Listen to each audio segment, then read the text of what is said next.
So we're going to talk about creating urgency and overcoming buyer reluctance. And before we get started with that, I would love for you to tell them a little bit about yourself, since we've had over 400 people watching. I know pretty much everybody knows Kelly Ann, but if you don't, here's the skinny on Kelly. So was that music on purpose before I started talking? I mean, it was definitely country, right? I was like, did Dana and Blair do that on purpose? Zach Williams, no, we've been playing some like inspirational stuff. Those I know. Okay, so I am from Owensboro, Kentucky. Got into the business in 2010. Fast forward 3 years into that. So I got in when I was reviewing the shift. I was like, oh my gosh, it's been 8 years since I've had to have these conversations. Yeah. Fast forward 3 years, I was #1 in my board. We have a town of 60,000 people in the city and 40,000 people in the county. So my farm's about 100,000 people. Started when the realtor population in our board was about 140-ish, and now we have 215. I went back and did some research back in 10 when it did. We were so #1 in my board, then went on to be #1 with my previous franchise, Remax, in the state of Kentucky as an individual agent, doing about 142 real estate transactions with one assistant. It was crazy life.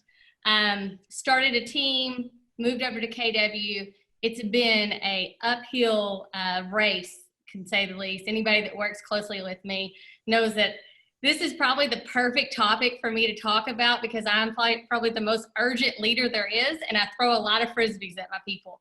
Our team will do over 200 transactions, and I also have the privilege of being an operating partner of 3 market centers, and I also have a property management company as well. So a lot of balls to juggle in the air, right? Right, exactly. So, well, actually, before you get started on this, how are you feeling about things right now? How is it in a small market?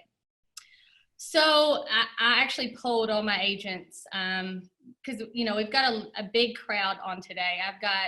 We've got from Columbus to Cincinnati to Lexington to us small town folks. Yes. So it's very different. We're seeing, I did poll my agents, I'm seeing about a 50% drop off in showings right now.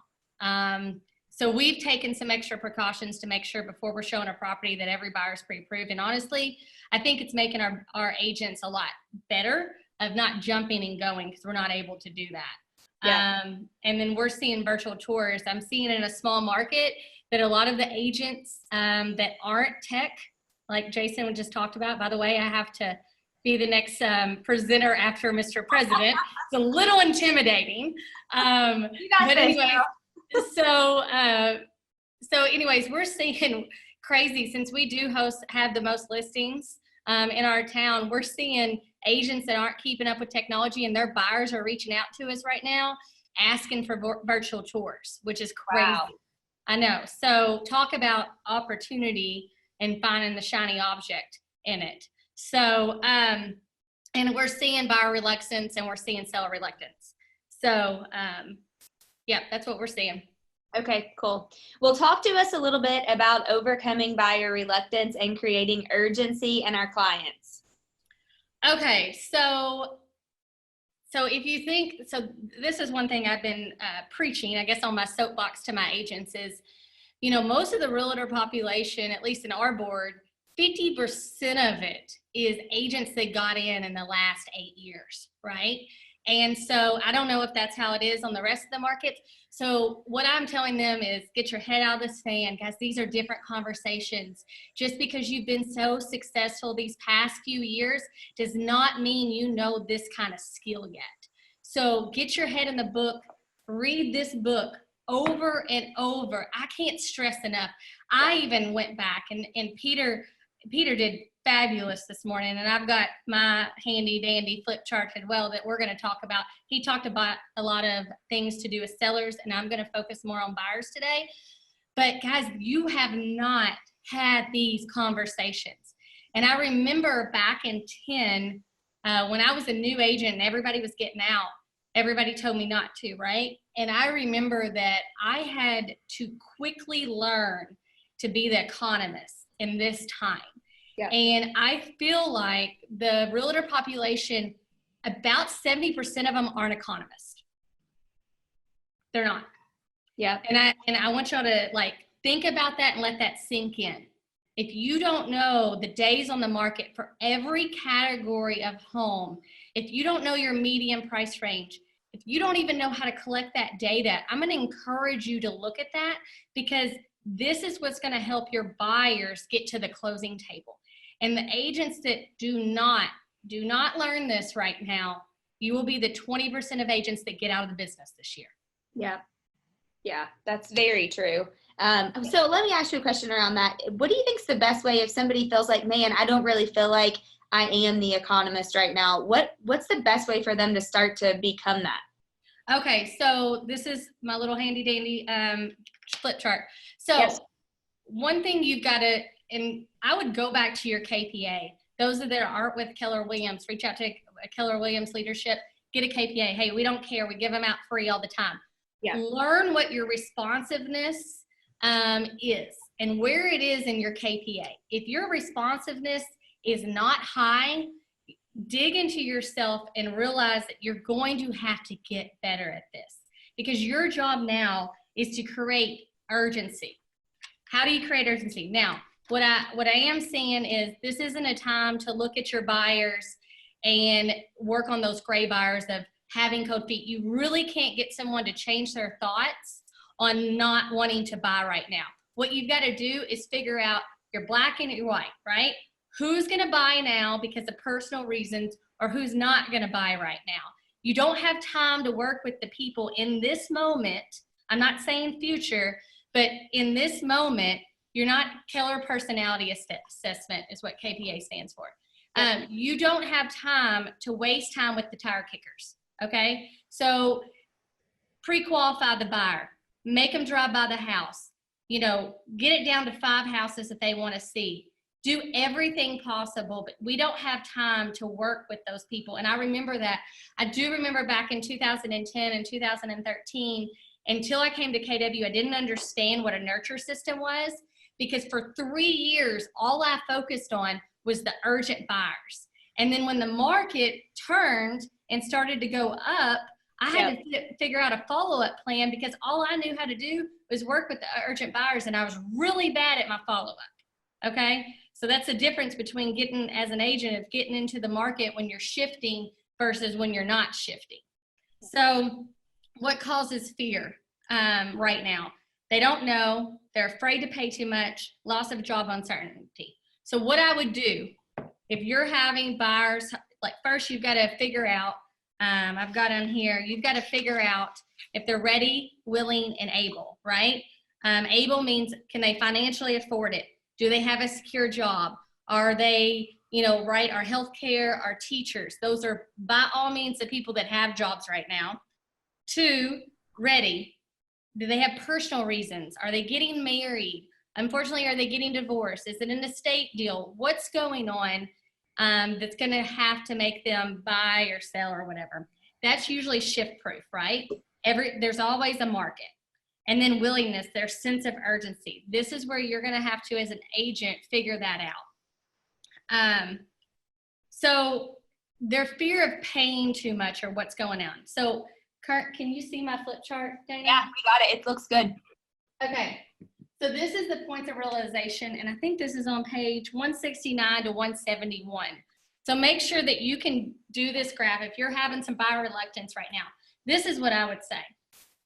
Mr. or Mrs. Buyer, right? Right now, there's barely any buyers looking at properties, okay? And whenever we do get out of our homes and we're able to show properties, and our governors have lifted some of the precautionary stuff off, right? Then there's going to be a surplus of buyers, and by that time, you're going to be in multiple offers. Right now, we may be able to take advantage of not having multiple offers so that we can get you the best price. Because what's going on right now, like Peter talked about this morning, when we're pricing homes, these are home prices, right?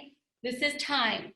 So for years, we've been up here from 2008 or 2012, 13 to 2020. We've been up here. Well, what's going on right now is the market is declining. So you're going to ask them, hey, at what point are you going to realize when the market goes back up and buyers re-enter? Well, they're going to say, and then you start to use your pencil and you start to go up. And that's whenever we get past this coronavirus and we're able to get back into homes.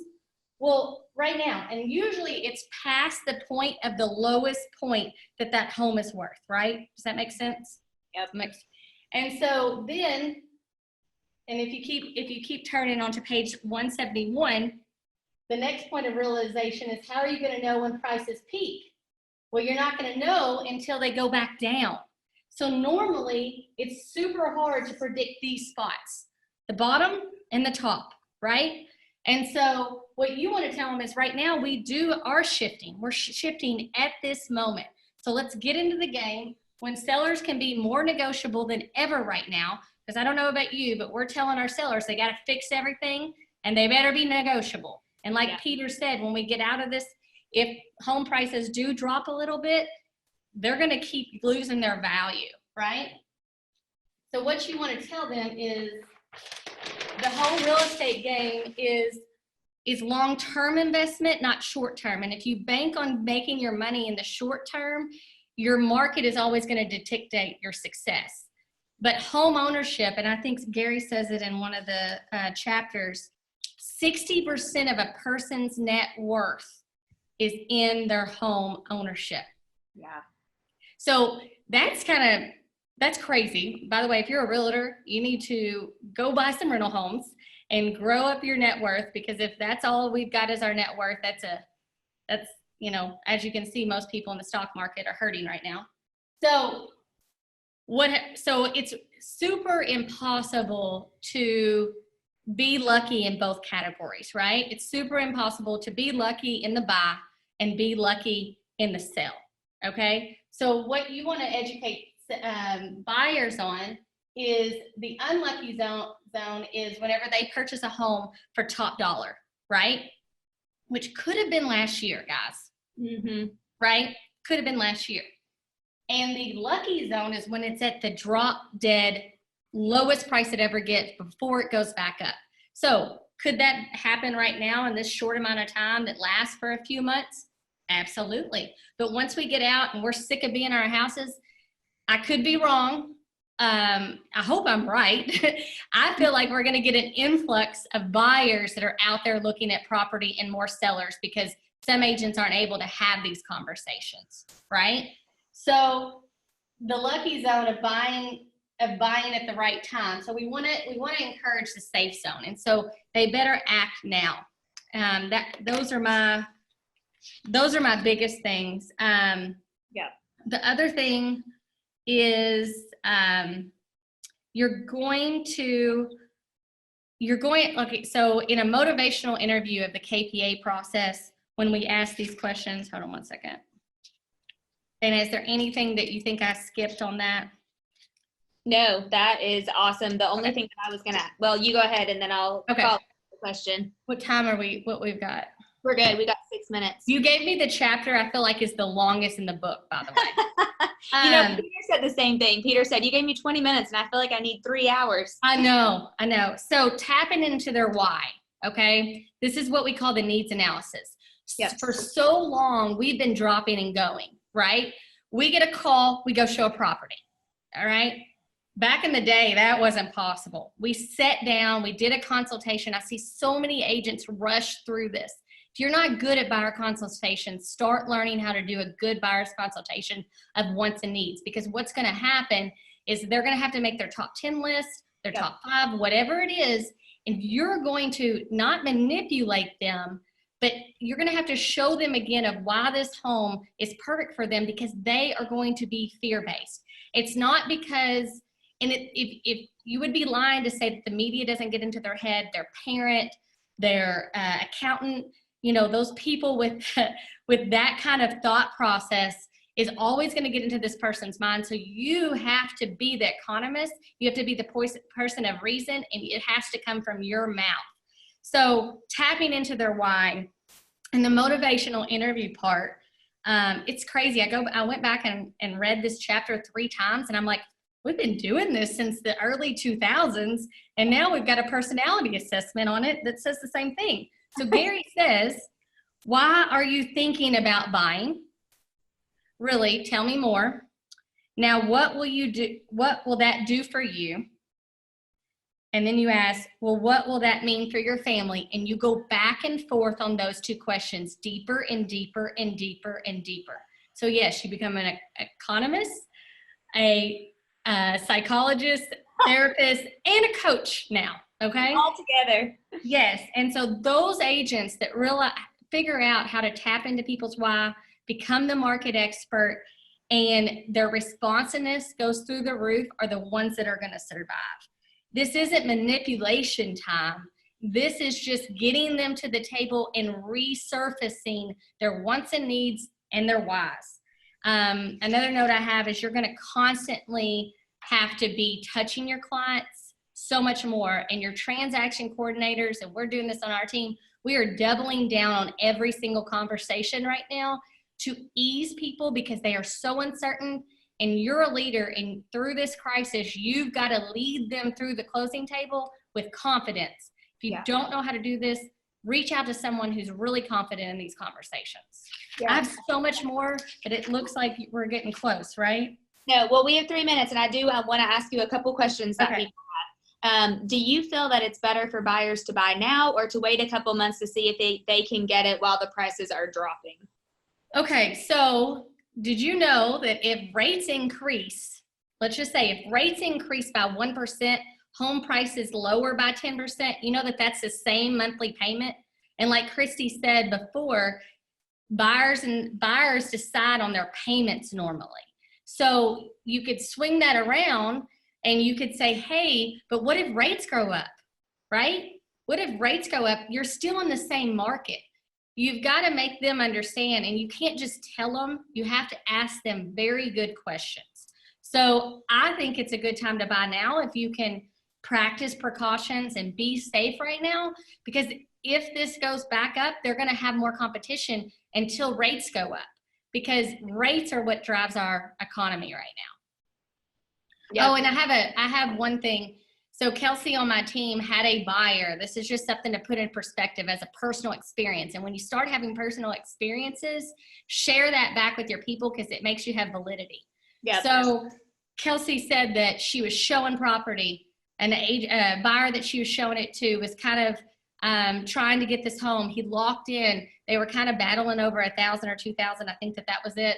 And he waited a day late, and his payment went up because that was like 10 days ago when rates went from really low to like 1.5 point difference, if y'all remember.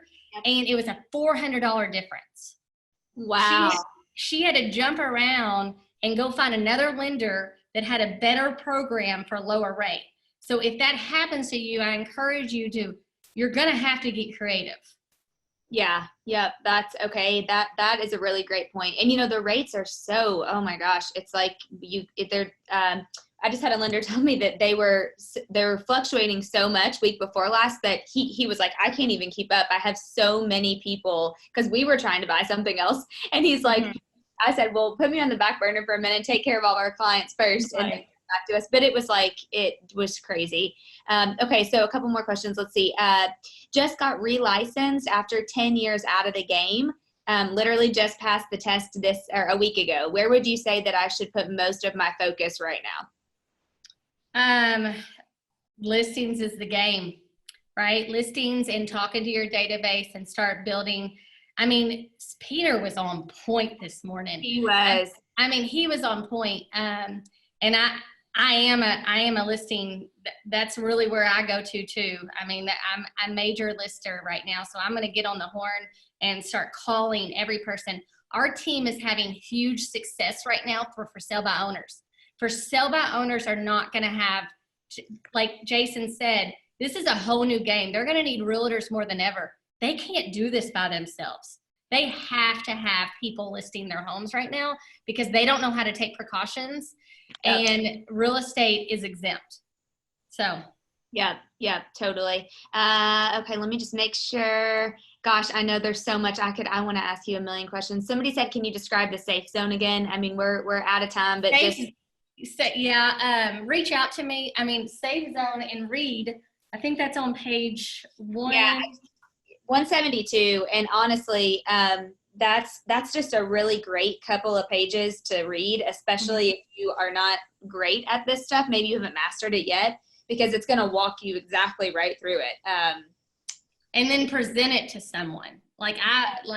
Present it like, this is just, and the other thing that this chapter talks about that you all need to go back and read is that if sellers get reluctant in selling, the savings when the market goes back up is higher in the higher price point. So they might lose at this point, but then when on the upshift, they'll gain when the market goes back up in the higher price point. So there's another conversation if you're working with a client that's a seller and a buyer, to show them the gain that they'll gain buying up. Yeah. And then you need to go back and read that. Yeah, that's such a great point. Such a great point. So I have a random question for you that has nothing to do with this. I know you've been watching the last couple of days. As a rainmaker yourself and a leader, what's been your biggest aha, and why should people be tuning into these? Oh, I've had so many ahas. I'll tell you what, I challenge my MCA and my director of operations, Mandy, to figure out the savings on the expenses. I swear to you, we've probably saved over $4,000 between all my companies within the last 24 hours. That's awesome. It is just, I've got my rental property portfolio. We've got 30 plus, 40 plus rentals. I've had my payments deferred for my rentals to protect me on my tenants for up to 180 days being deferred. That's awesome. Yeah, super awesome. And I guess I have a bunch of ahas. This excites me because this is whenever I was born. Yeah. So it's like these conversations come natural to me because I studied it so hard in those years. Yeah. Yep. Well, you crushed it. You're awesome at it. We appreciate you being on. Thank you so much. If you guys have any more questions, just put them in there. And then Kelly, I know, probably can stay on and answer some in the chat too. And then, wait, Kelly, how can they contact you? Where can they follow you? So you can follow me. We are the Harris Jarbo Group. That is my Facebook and Instagram. Spell Jarbo. Kelly and, Kelsey Jarbo is my partner. And Kelly and Harris, but I have 5,000 friends. So just follow me and send me an invite and I'll go in and delete someone. And then my email is Kelly, KELLYANNE. They spelt my name wrong, at kw.com. Awesome. Will you spell Jarbo so people can look that up? JARBOE. You're asking me to spell? I know. Kentucky education. I know you and I are two of the worst spellers on the planet. So, all right, girl. Thank you so much.